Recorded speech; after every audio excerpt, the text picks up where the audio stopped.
जिसके कारण हमारे जीवन में क्षण मात्र का भी सुख उपलब्ध हो जाए, वो जब जब दिखाई पड़े ना तो दोनों हथवा जोड़कर उसको थैंक यू बोलना चाहिए, धन्यवाद करना चाहिए। आज की कथा यहीं से प्रारंभ होती है। श्री चक्रवर्ती जी महाराज जब विश्वामित्र जी राम लक्ष्मण जी को मांगने आए थे तो मना कर दिए, नहीं दूंगा। क्या बोले? देहा प्राण ते प्रिय कछु नाही,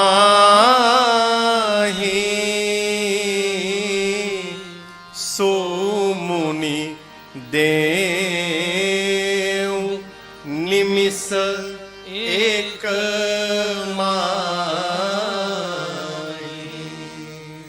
विश्वामित्र जी राम महाराज दशरथ से कहे थे, राजन आप राम लक्ष्मण जी को दीजिए। बोले राम लक्ष्मण पहले ये सुनिए, शरीर से प्रिय कुछ नहीं होता है, प्राण से प्रिय। विश्वामित्र जी आप यदि प्राण मांगे होते ना, निमिष मात्र का विलंब नहीं करता, ये दशरथ अभी आपको अपना प्राण निकाल कर रख देता, मैं प्राण दे देता। यद्यपि चारों पुत्र मुझे प्राण के समान ही प्रिय हैं, लेकिन आपसे कहूं राम देत नहीं बनई गोसाई, राम को नहीं दिया जा रहा है। विश्वामित्र जी मन ही मन विचार किए थे, यदि राम को देंगे नहीं तो मिथिला में धनुषवा के तूड़ी। यज्ञ की रक्षा करना तो एक केंद्र में, एक मार्ग में एक माध्यम बनाया गया है। हेतु क्या है? राम जी को अयोध्या से निकालकर मिथिला तक पहुंचा देना। यहां पर गुरुदेव भगवान वशिष्ठ जी ने अनेक प्रकार से महाराज को समझाया। तब दशरथ जी ने राम लक्ष्मण जी को विश्वामित्र जी के साथ विदा किया। आज दशरथ जी सोचते हैं, यदि विश्वामित्र जी मेरे बच्चों को लेकर मिथिला न आए होते तो आज दशरथ के जीवन में यह सौभाग्य कदापि उपस्थित नहीं हुआ होता।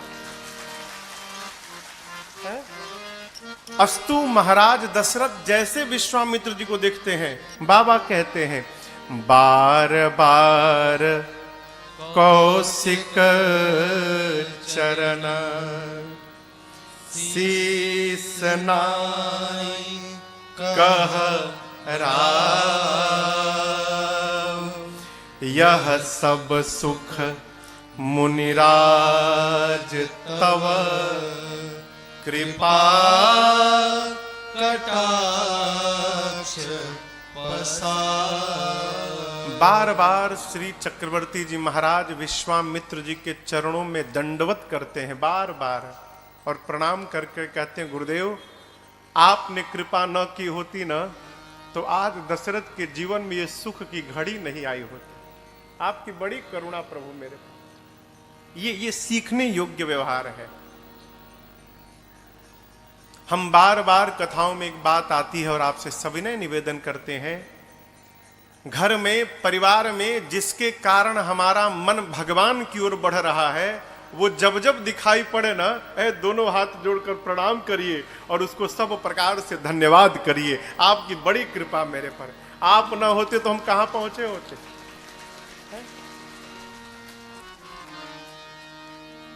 आजकल बारात पहुंचती है केवल भोजन के लिए।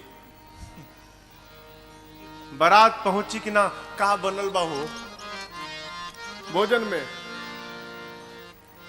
अखैर मिथिला तो स्वागत में अद्भुत है, ये है। हम ये नहीं समझ पाते यहां के लोग भोजन का एस्टिमेट कैसे निकालते हैं। जब एक आदमी 350 रसगुल्ला खा सकता है,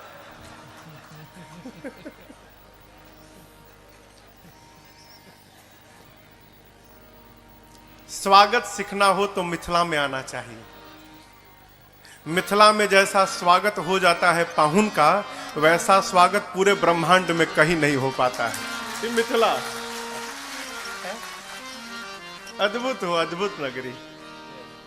आप दर्शन करिए, बारात विवाह के 15 दिन पहले आई थी, विवाह पूर्ण भया, अब तो बारात को जाना चाहिए। दशरथ जी महाराज नित्य प्रातः काल उठते हैं और जनक जी से कहते हैं महाराज जाएं बारात लेकर। बोले और एक दिन रुक जाइए। आइए चौपाइयों का स्मरण करते हैं। गोस्वामी जी कहते हैं, अरे दिन उठ बेदा अवधपति मांगा, दिन उठ बेदा अवधपति मांगा, राखहि जनक सहित अनुरागा, राखहि जनक सहित अनुरागा, नित नूतन आदर अधिकाई,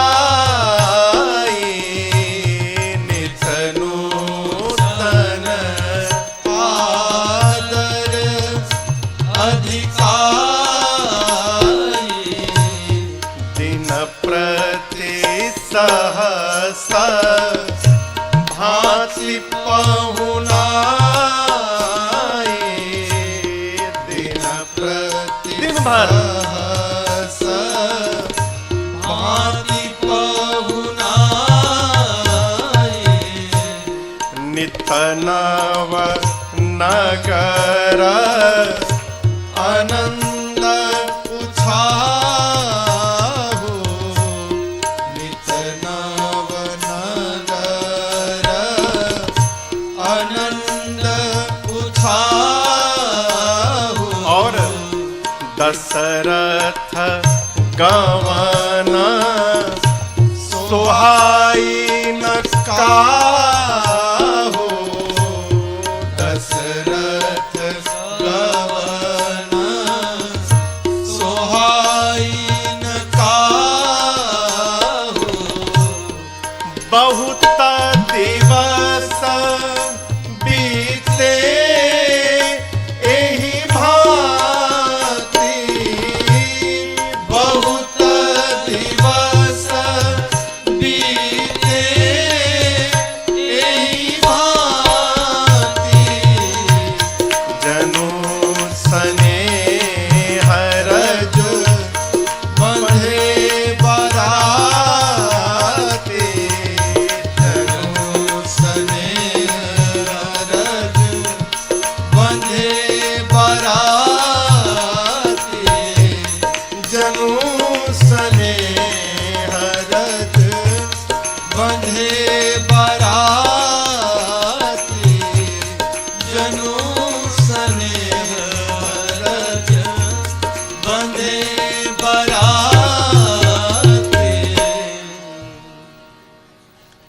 नित्य प्रातः काल उठने के बाद श्री चक्रवर्ती जी महाराज जनक जी से कहते हैं, विदेह राज महाराज जनक आज्ञा हो तो हम बारात लेकर जाएं। जनक जी और रोक लेते थे उस दिन। कैसे? सहित अनुरागा, अनुराग से। कल की कथा की, परसों की कथा में एक बात आई थी, भगवान कैसे मिलते हैं? अनुराग से।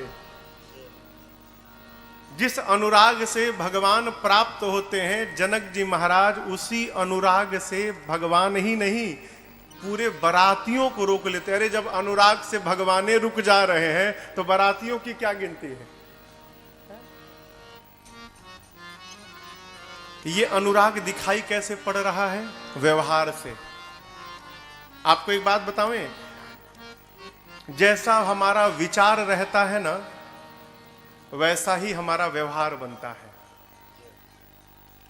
जो यहां चलेगा वही व्यवहार में दिखाई पड़ेगा, और जैसा हमारा व्यवहार होता है समाज में, वैसा ही हमारा व्यक्तित्व निकल कर आता है। ये चैन है, कड़ी है, एक दूसरे से जुड़ी, पृथक नहीं हो सकता। व्यवहार कैसा है जनक जी का? नित नूतन आदर अधिकार। जो स्वागत की विधि है रोज बदल रही है, नित्य नवीन स्वागत। हमारा व्यवहार बताता है हो हम सामने वाले को किस भाव से रोकना चाहते हैं। मुख तो बोलता है एक दिन आप और रुक जाते हैं तो बड़ा आनंद आता, भीतर कब भागेंगे यहां से, लेकिन ये छिप नहीं सकता।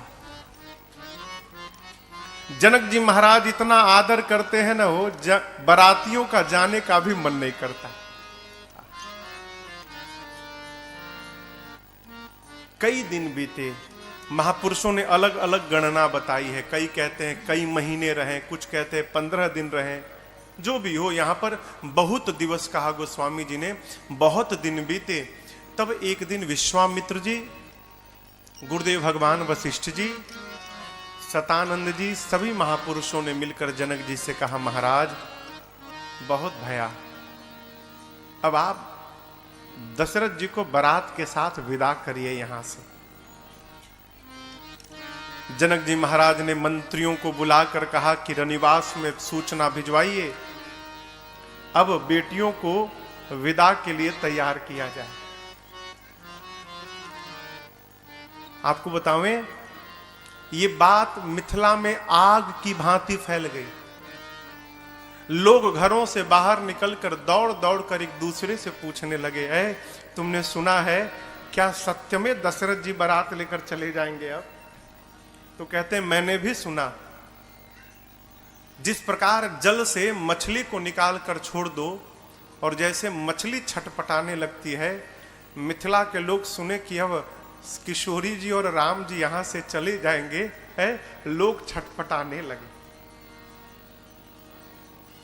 प्रातःकाल सूर्योदय के समय खिला हुआ कमल का पुष्प संध्या में सूर्यास्त के बाद जैसे कुम्हिला जाता है, हो सारे मिथिला वासियों का चेहरा कुम्हिला गया। जनक जी महाराज अयोध्या से बारात आते समय जिन जिन स्थानों पर रुकी थी, बारात के वापसी के लिए उन सभी स्थानों पर बारात की समुचित व्यवस्था कराई। भोजन की हो, जलपान की हो, स्नान की हो, विश्राम की हो, मिथिला से लेकर अयोध्या की सीमा तक की व्यवस्था जनक जी ने कराई। कहारों से भर भर कर सामग्री को भिजवाया। दाइज देने की बात आई। दाइज यानी दहेज। जनक जी महाराज ने क्या दहेज दिया आपको पता है? 1 लाख घोड़े दिए। यहां लिखा है तुरग लाख।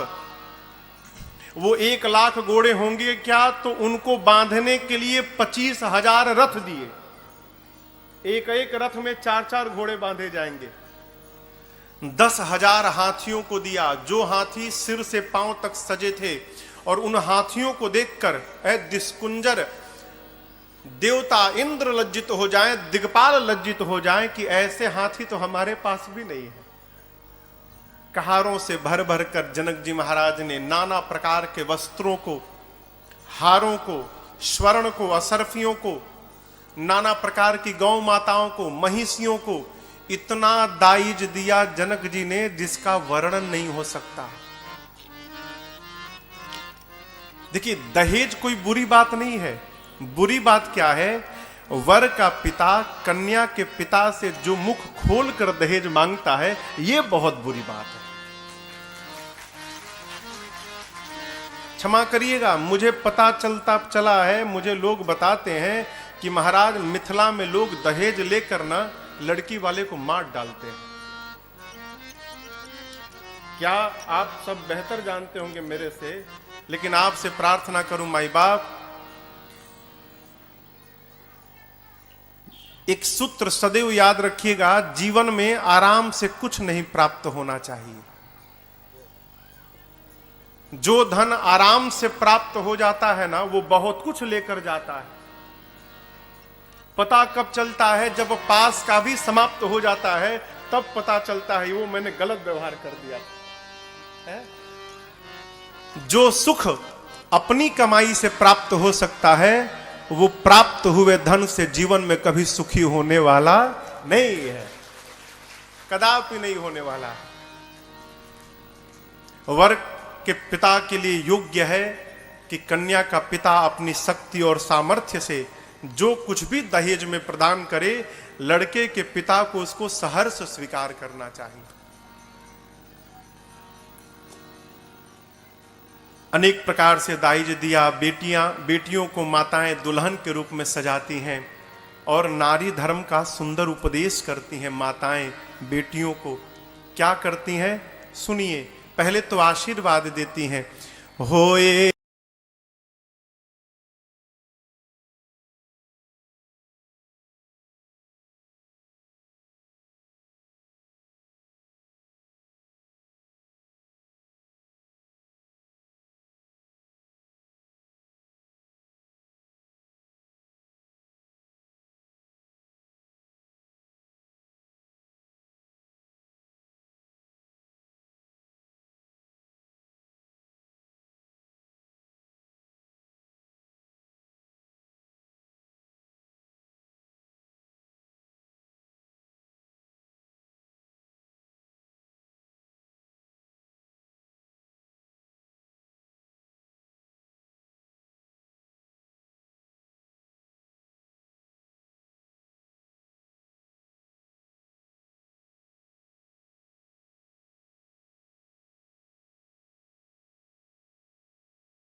बहुरी बहुरी भेटहि महतारी, बहुरी बहुरी भेटहि महतारी, कहीं बिरंची रचिकत नारी, कहीं बिरंची रचिकत नारी, होए हु संतत पियहि प्यारे, होए हु संतत प्रियहि प्यारे, चिरुवहि बात अशेष हमारे, चिरुवहि बात अशेष हमारे, चिरुवहि बात अशेष हमारे। माताएं पहले आशीर्वाद देती हैं, होए हु संतत पियहि प्यारी। संतत यानी निरंतर आप अपने पति को प्रिय होइएगा। आपके माथे का ये सौभाग्य सदैव अखंड बना रहे, हम आपको आशीर्वाद देते हैं। सीता जी ने कहा, माँ आपने कहा कि अपने पति को सदैव प्रिय होना, माँ हम कौन सा व्यवहार करेंगे कि हमारे पति हमको सदैव प्रेम करेंगे? तो माँ ने व्यवहार बताया, सास ससुर गुर सेवा करे, पति रुख लखी आयसु अनुसरे। माताओं ने कहा, सास ससुर श्रेष्ठ जनों की जाकर वहां पर सेवा करना। आपसे निवेदन करूं, सेवा करके किसी को भी अपना बनाया जा सकता है। सेवा के भीतर वो ताकत है माई बाप, पत्थर द्रवीभूत हो सकता है? अपनापन के दो सिद्धांत हैं, दोनों में से कोई एक कर जाइए। क्या? पहला, या तो सामने वाले के लिए इतना कर दीजिए कि वो आपका बन जाए। सामने वाले के लिए इतना कर दीजिए कि वो आपका बन जाए। और यदि ये नहीं कर पा रहे हैं तो दूसरा उपाय, अपने अभिमान से नीचे उतरकर आप ही स्वयं उसके बन जाइए। इसके अलावा तीसरा कोई सिद्धांत नहीं है। आप उसका बन जाइए, नहीं तो उसको अपना बना लीजिए। उसका बनने के लिए अभिमान से नीचे उतरना पड़ेगा, अपने को विलीन करना पड़ेगा, अपने अस्तित्व को मिटाना पड़ेगा। दूध देखे हैं ना, दूध, हाँ, दूध के भीतर जब पानी जाता है ना तो फिर पानी पानी नहीं रहता है, दूध बन जाता है। क्यों? पानी जब दूध में जाता है तो पानी अपने आप को समाप्त कर देता है, अपना नाम समाप्त करता है, अपना पहचान समाप्त करता है और अपना स्वरूप भी समाप्त करता है। दूध सोचता है इतना प्रेम करता है ये मुझे कि मेरे लिए इसने अपने अस्तित्व को ही मिटा डाला। दूध कहता है मित्र कोई बात नहीं, आओ आओ, तुम अपना पहचान समाप्त कर दिए हो ना, तुमको मैं अपना पहचान प्रदान करता हूं, अपना रूप दूंगा, अपना रंग दूंगा, अपना स्वाद दूंगा, यहां तक कि अपना मूल्य देकर तुमको अपने साथ ही बाजार में बिकवा डालूंगा। करता है कि नहीं करता? ये क्यों? समर्पण के कारण है। सेवा करके अपना बना लीजिए। आजकल मालूम है सबसे बड़ी समस्या क्या है? हम कर्तव्य करना नहीं चाहते, हम केवल अधिकार की बात करते हैं। ये हमारे साथ होना चाहिए, अरे तुम भी कुछ करोगे? कर्तव्य करने वाले को अधिकार मांगना नहीं पड़ता, कर्तव्य करने वाले के पीछे पीछे अधिकार स्वयं दौड़कर पहुंचता है। कर्तव्य करिए। कहां करिए? घर से प्रारंभ करिए। भक्त को कभी आलसी नहीं होना चाहिए। भक्त को घर में, परिवार में, समाज में एक उदाहरण प्रस्तुत करना चाहिए। अपने जीवन से, अपने व्यवहार से जितना कोई काम ना करे उससे अधिक काम केवल भक्त को करना चाहिए। माताएं कहती हैं कर्म करेंगे, सेवा करेंगे तो पति आपको प्रेम करेंगे। नारी धर्म का उपदेश करती हैं। इधर राम जी रनिवास में गए हैं, सखियां चारों दुल्हा सरकार को स्नान कराती हैं, सजाती हैं, दिव्य उबटन लगाकर नहवाती हैं। उबटन लगता है ना हल्दी का, उबटन लगाकर नहलाती हैं। उसी में से एक सखी ने कहा प्रभु आप चले जाएंगे? राम जी बोले हाँ। उसने कहा मैं एक प्रार्थना करूं प्रभु? कहती है अरे ए पाहुना एहे मिथिले में रहूना, ए पाहुना एहे मिथिले में रहूना, जौने सुख बा ससुरारी में, जौने सुख बा ससुरारी में, तवन सुखवा कहूना, ए पाहुना ये मिथिले में रहूना, ए पाहुना एहे मिथिले में रहूना। लक्ष्मण जी बोले हमारे पास घर नहीं है क्या कि हम यहाँ रहेंगे ससुराल में? सखी ने कहा कि देखिए छोटके भैया, आप लोग यदि यहाँ रहेंगे ना तो आपके भैया का बहुत लाभ होने वाला है। बोले क्या लाभ है? बोले देखिए कितने करिया हैं ये, भाग्य मनाइए कि मिथिला थी कि विवाह हो गया। यदि राम जी इस मिथिला में रुक गए तो हम लोग रोज सवेरे उबटन मलिके इतर से नहवाई बहो, रोज सवेरे उबटन मलिके इतर से नहवाई बहो, एक महीना के भीतरे करिया से गोर बनाई बहो, एक महीना के भीतरे करिया से गोर बनाई बहो, झूठ कहत ना पानी तनिको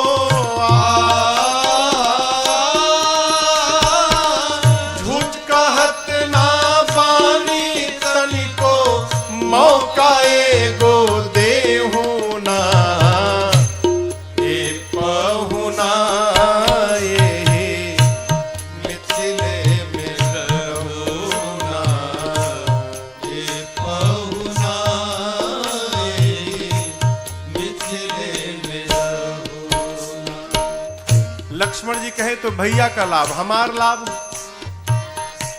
हम तो पहले से गोरे हैं, हमको कितना गोरा बनाओगी? बोली आपका भी लाभ है। नित्य नवीन मन भावन व्यंजन, पर सब कंचन थारी हो। नित्य नवीन मन भावन व्यंजन, पर सब कंचन थारी।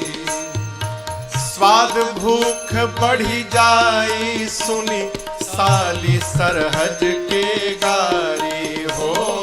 स्वाद भूख बढ़ जाई, सुन सारी सरहज के गारी। बीच बीच में करब चिरौरिया,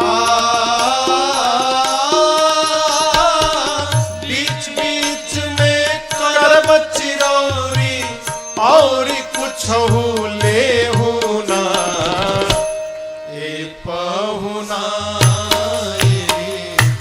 मिथिले में रहुना, एक पहुना, मिथिले में रहुना।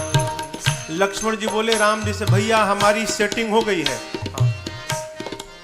सब हो गया है बात, 1 महीना में आप गोरे हो जाएंगे और हमको चकाचक भोजन मिलेगा यहाँ पर, भैया यहीं रहा जाए, बहुत लाभ है यहाँ पर। भरत जी जाकर सखियों से बोले इधर सुनो, 4 भाई हैं, उन दोनों का लाभ हो गया, हम भी तो पाहुन हैं, हमारा क्या लाभ है? बोली आपका भी लाभ है। कमला बिमला दूधमती में, झिझरी रोज खिलाई बहो। कमला बिमला दूधमती में, झिझरी रोज खिलाई बहो। सावन में कजरी गा गा के, झूला रोज झुलाई बहो। सावन में कजरी गा गा के, झूला रोज झुलाई बहो। पवन देव से करबनि होरा,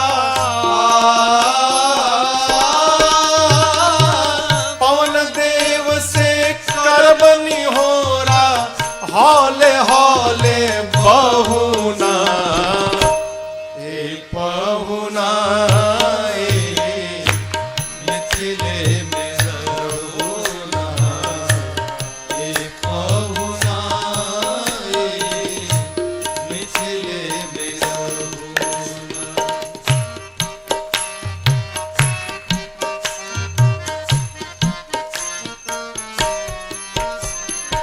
हमर निहोरा रघुनंदन से, मानिया ना मानी, मानिया ना मानी, अरे मानी। या ना मानी। पर ससुरारी के नाते, परताप के आपन जानी, परताप के आपन जानी, परताप के आपन जानी। या मिथिले में रह जइयो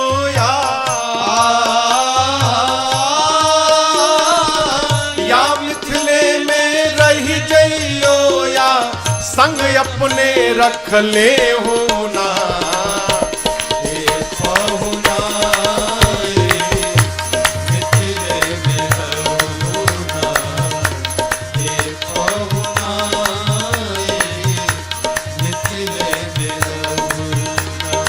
जौने सुख बा ससुरारी में, जौन सुखवा ससुरारी में, तवन सुखवा कहू ना ए पहुना। मिथिले में रहुना, ए पहुना, मिथिले में रहुना, ए पहुना, मिथिले में रहुना। अब आप कहिए ऐसे कोई रोकेगा तो जाने का मन करेगा? सखियां प्रार्थना करती हैं, परंतु मेरे प्रभु समय को समझकर अपनी सासू मैया मां सुनैना से कहते हैं, मां मेरे पिताजी बारात लेकर अब वापस अयोध्या जाना चाहते हैं। आपसे विदा लेने के लिए पिताजी ने मुझे आपके पास भेजा है। मां, सीता तो आपकी बेटी है, मैं आपका दामाद हूं, लेकिन ये राम एक प्रार्थना करने आपके पास आया है। आप राम को दामाद समझकर प्रेम मत करिएगा, आप राम को अपना बालक समझकर मां प्रेम करिएगा। ये मेरी आपसे प्रार्थना है। मेरे प्रभु की इन बातों को सुनकर ना सुनैना मैया विह्वल हो गई। सीता मैया को सुनैना जी हृदय से लगाती हैं और सीता जी के हाथ को सुनैना मैया राम जी के हाथ में सौंपते हुए कहती हैं, करि बिनय सिया राम ही समर्पी, जोरि कर पुनि पुनि कहे, भल जाऊं तात सुजान तुम, कहूँ विदित गति सबकी अहें, परिवार पुरजन मोहिरा, परिवार पुरजन मोहिरा, राजहि प्राण प्रिय सिय जानबी, तुलसी सशील स्नेह लखी, निज की करी करिमानिबे, तुलसी सशील स्नेह लखी, निज की करी करिमानिबे, तुलसी सशील स्नेह लखी। सुनैना जी ने सीता जी को हृदय से लगाया और राम जी के हाथ में मेरी मां का हाथ सौंपते हुए सुनैना जी कहती हैं, राम मैं आपके स्वभाव पर राम बलि बलि जा रही हूं। हैं? कहती हैं, आप सब जानते हैं, आप मेरे मन की भी जानते हैं, आप महाराज के भी मन की जानते हैं, आप परिवार के भी मन की जानते हैं। आप ये जानते हैं राम कि हम अपने बेटियों को प्राण के समान प्रेम करते हैं। राम, मेरी बेटियां अभी अबोध हैं, इनसे कोई अपराध हो जाए ना तो आप ये समझिएगा कि ये अपराध इनकी मां सुनैना के द्वारा हो गया है और आप मेरी बेटियों को राम क्षमा करते रहिएगा।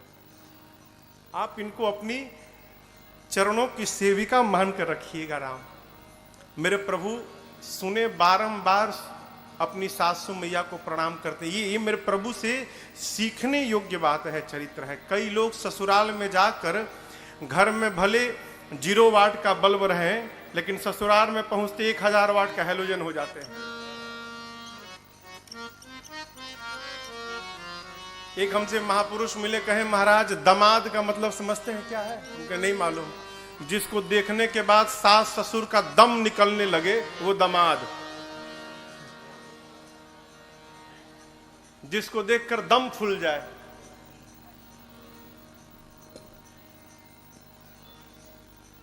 आग का गोला मत होइए।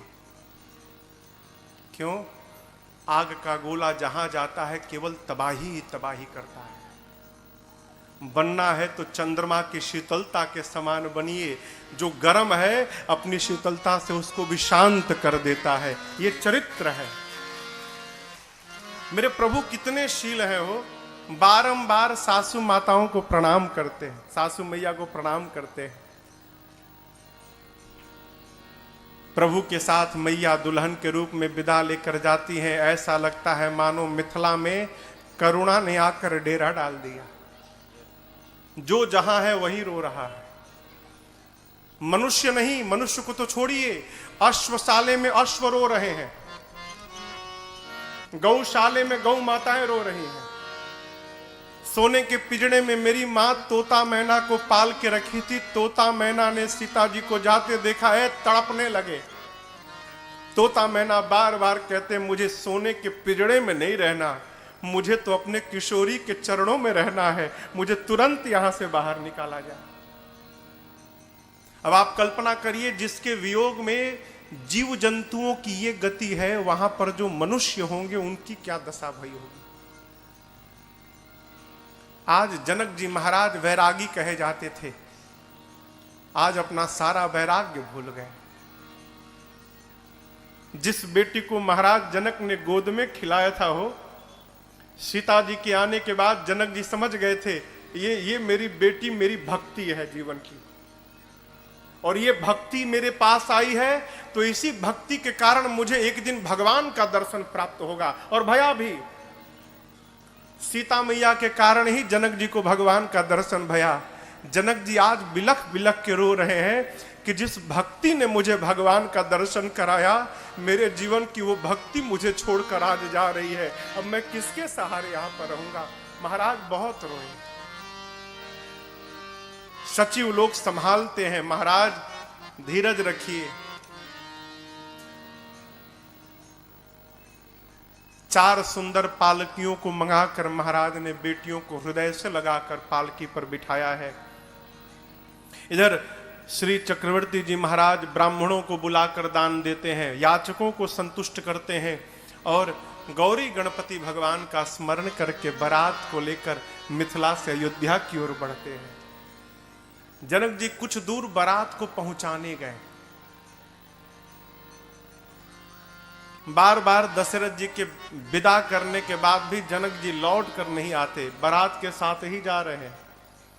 थोड़ी दूर जाने के बाद दशरथ जी महाराज अपने रथ से नीचे उतरे, जनक जी भी उतर गए। जनक जी महाराज दोनों हाथ जोड़कर कहते हैं, हे चक्रवर्ती जी, करौ कवन विधि विनय बनाई,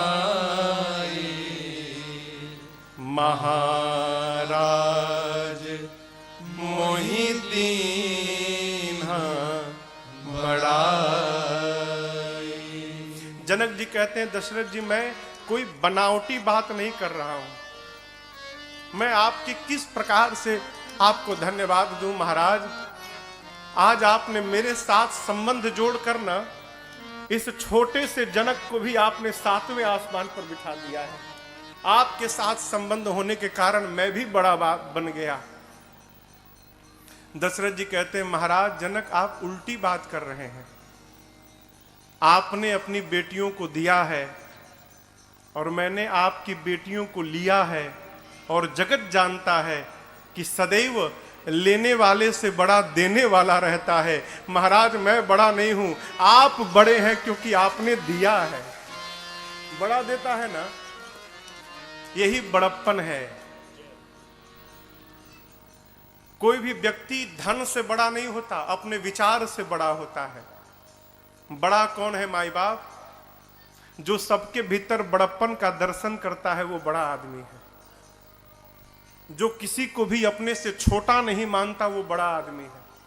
मुझे एक बात सदैव स्मरण में मेरे बनी रहती है। मेरे महाराज ने मुझे एक दिन बात कही थी, लाला जीवन में कभी किसी को छोटा मत समझना। क्यों?